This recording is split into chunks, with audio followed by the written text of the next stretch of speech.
The rain poured relentlessly over the city, soaking the sidewalks and sending people rushing for cover. Cars splashed through puddles while pedestrians hurried by with umbrellas held tightly above their heads. No one noticed the old man sitting alone on a broken wooden bench at the bus stop. His clothes were torn, his shoes were worn through, and his hands trembled from the cold.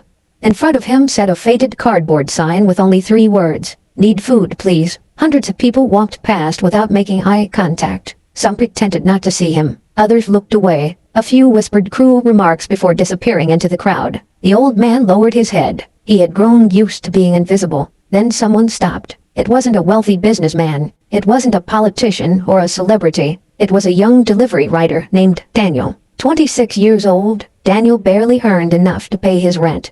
He spent every day riding his motorcycle across the city, delivering food from one neighborhood to another. Some days he skipped meals just to save money. Yet when he saw the old man shivering in the rain, something inside him wouldn't let him ride away. He parked his motorcycle, removed his raincoat, and gently wrapped it around the old man's shoulders. "You'll get sick out here," Daniel said softly. The old man's eyes filled with tears. "No one has spoken to me all day," he whispered. Daniel smiled. "Then let's change that." He walked into a nearby restaurant and used the last money in his wallet to buy a hot meal, tea, and a loaf of bread. When he returned, the old man's hand shook so badly that Daniel opened the food containers himself. The old man looked at him in disbelief. "Why would you spend your money on a stranger?" he asked. Daniel shrugged. "My mother always told me that kindness costs less than regret." The old man smiled for the first time in weeks. "My name is Samuel. I'm Daniel." For nearly an hour they talked. Samuel shared stories about his younger days. He had once owned a successful construction company. He had built schools, hospitals, and hundreds of homes. But after his wife passed away, everything began to fall apart. Business partners cheated him. Trusted employees stole from him. His own relatives fought over his property. Within a few years, Samuel had lost everything. "No one remembers you when the money disappears," Samuel said with a sad smile. Daniel listened quietly. He never interrupted. When Samuel finished speaking, Daniel stood up and reached into his delivery bag. "I have one more thing." He handed Samuel a small notebook and a pen. "Write down anything you remember, your ideas, your dreams, even your memories. They're still valuable." Samuel stared at the notebook as if it were made of gold. No one had believed in him for years. As Daniel prepared to leave, Samuel called out, "Young man." Daniel turned around. "One day your kindness will come back to you." Daniel smiled politely. "I didn't do it expecting anything." Then he rode away into the rain. What Daniel didn't know was that someone had been watching everything from across the street. Inside a black luxury SUV sat a middle-aged woman wearing dark sunglasses. She had witnessed every moment from Daniel giving away his raincoat to buying food with what appeared to be his last cash. She turned to her driver. "Find out who that young man is." The driver nodded. "Yes, ma'am." Meanwhile, Daniel continued making deliveries until late at night. When he finally returned to his tiny apartment, he found a letter pushed under his door. It was his final eviction notice. He had 3 days to pay his overdue rent or leave. Daniel leaned against the wall and sighed. He had less than $20 left. His motorcycle needed repairs. His phone bill was overdue. And now he was about to lose his home. For a brief moment he wondered if buying food for Samuel had been a mistake. But almost immediately, he shook his head. "No," he whispered. "No one deserves to be hungry." The next morning, Daniel woke before sunrise and headed back to work. His first delivery of the day took him to the richest neighborhood in the city. As he approached a magnificent mansion, the security gate slowly opened. Standing outside was the same elegant woman who had watched him from the SUV the previous day. She smiled warmly. "I've been looking for you, Daniel." Daniel frowned. "I'm sorry. Have we met before?"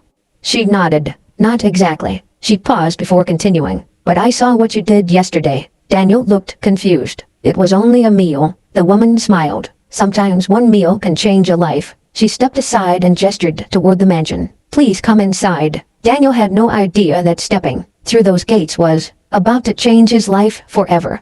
Daniel stared at her in disbelief. "Me? I can't think of anyone better." A few days later, Daniel returned to the same bus stop where he had first met Samuel. The bench was empty. His heart sank. He searched nearby streets. Nothing. He asked shop owners if they had seen the old man. Most shrugged. One woman pointed toward a nearby church. Daniel hurried there. Inside, he found Samuel sitting quietly, reading the notebook Daniel had given him weeks earlier. Samuel looked up and smiled. I knew you'd come back. Daniel laughed with relief. I've been worried about you. Samuel nodded. I've been staying here temporarily. The pastor has been very kind. Daniel sat beside him. I have good news. He told Samuel everything about the new job. Samuel listened with tears in his eyes. I told you your kindness would return to you. Daniel smiled. I still think I got lucky. Samuel gently shook his head. No, Daniel. Luck may open a door, but character keeps it open. As they talked, a black luxury car pulled into the church parking lot. A man in a tailored suit stepped out. He walked directly toward Samuel. Mr. Samuel Harrison? Samuel looked surprised. Yes? The man handed him an official-looking envelope. I've been searching for you for almost 6 months. Samuel's hands trembled as he opened it. Inside were legal documents. His eyes widened. This can't be real. What is it? Daniel asked. The lawyer smiled. Years ago, one of Mr. Harrison's overseas investments was frozen because of a legal dispute. The court has finally ruled in his favor. Samuel looked as though he couldn't breathe. The funds have been released. How much? Daniel whispered. The lawyer answered calmly. After interest and asset recovery. Approximately $50 million. Daniel was stunned. Samuel sat silently, tears streaming down his face. Just weeks earlier, he had been hungry, homeless, and forgotten. Now, everything had changed. Samuel slowly turned toward Daniel. If you hadn't stopped for me that rainy day, he couldn't finish the sentence. Daniel smiled warmly. I'm just glad you're getting a second chance. Samuel looked at him with deep gratitude. No, my son. He folded the documents carefully. I think we're both about to get one.